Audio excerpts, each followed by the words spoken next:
সিঁদুর দেখে দেখে মেরেছে, জঙ্গিরা নাকি হিন্দু দেখে দেখে মেরেছে। এসব নাটক অমিত শাহ নরেন্দ্র মোদীর অনেক আগে থেকে মানুষ বুঝে ফেলেছে। আজকে পৃথিবীর শ্রেষ্ঠ সন্ত্রাসবাদী হলো নরেন্দ্র দামোদর মোদী। এবং এখানে যে ঘটনাটা ঘটেছে সেটা আজকের ইকোনমিক্স টাইমসে বলছে যে আদানি পোর্ট থেকে তাকে স্পন্সর করা হয়েছে। আদানি পোর্টস তারা টাকা দিয়েছে এই খুন করার জন্য। এমনকি যারা খুন হয়েছে, যাদেরকে সন্ত্রাসবাদীরা মেরেছে, সেই বডি যে ছবিগুলো প্রচার করা হচ্ছে সেই ছবিটাও দেখা যাচ্ছে মৃত মানুষের ছবি নয়, এটাও ফলস। এমনকি খুন যে হবে, এই ঘটনা ঘটবে আগে থেকে পরিকল্পিত, সেই কারণে ওখান থেকে সিআরপিএফ বা মিলিটারি তুলে নেওয়া হয়েছে। তুলে নিয়ে ওখানে গদি মিডিয়া পাঠিয়ে দিয়েছে। ফলে এখন যে অবস্থা হয়েছে, এই টোটাল ব্যবস্থা হচ্ছে 2025-এ হিন্দু রাষ্ট্রের জন্য মুসলমানদের সব কিছু কেড়ে নেবে। ওয়াকফ আন্দোলনের বিজেপি সরকারের অবস্থা শেষ। সারা ভারতবর্ষের কোটি কোটি মানুষ, শুধু মুসলমান নয়, হিন্দু, খ্রিস্টান, বৌদ্ধ, জৈন, সমস্ত মানুষ, যত দিন যাচ্ছে তত মানুষ বুঝতে পারছে যে ওয়াকফটা শুধু মুসলমানদের নয়, ওয়াকফের বেনিফিশিয়ারি হিন্দু, মুসলমান, প্রতিটি মানুষ। ওয়াকফ আন্দোলন থেকে দৃষ্টি ঘুরিয়ে নেওয়ার জন্য এটা একটা বিজেপির কৌশল, এবং এটার পিছনে সম্পূর্ণ দায়ী অমিত শাহ এবং নরেন্দ্র মোদী। এরা দুজনের একটি পরিকল্পনা। ভারতবর্ষকে ধ্বংস করছে, ভারতবাসীকে ধ্বংস করছে। আর শুভেন্দু অধিকারী এখানে নাটক করছে। শুভেন্দু অধিকারী দুদিন যে কথাগুলো বলেছে, যে বিদ্বেষ ছড়িয়েছে, হিন্দু মুসলমান আমরা একসঙ্গে থাকি, আমাদের মধ্যে কোনো জাতপাত নেই, আমাদের কাছে একটাই পরিচয়, আমরা মানুষ।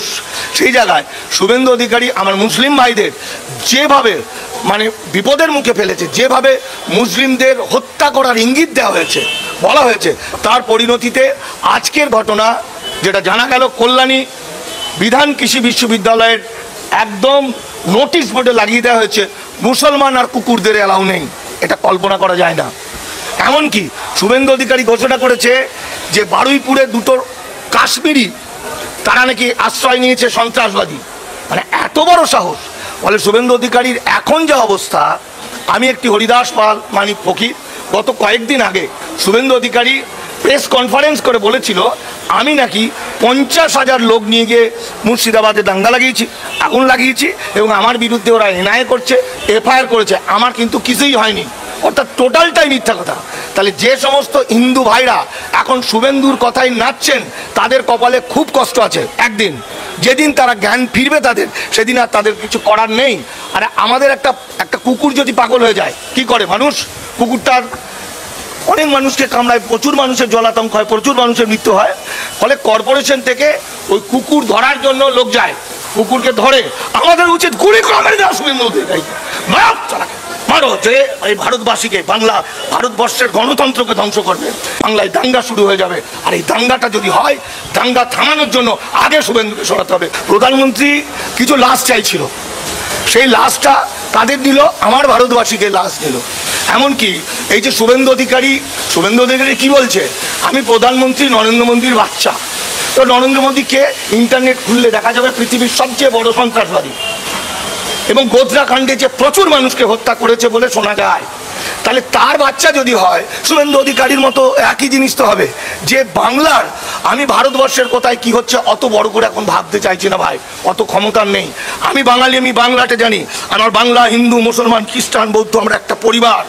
সুতরাং এই বাংলাকে যে ধ্বংস করতে চাইবে, বাঙালিকে যে ধ্বংস করতে চাইবে, আগে একটা একটা করে তাদের আমরা ধ্বংস করব, এছাড়া কিছু নেই। এটাই গণতন্ত্র।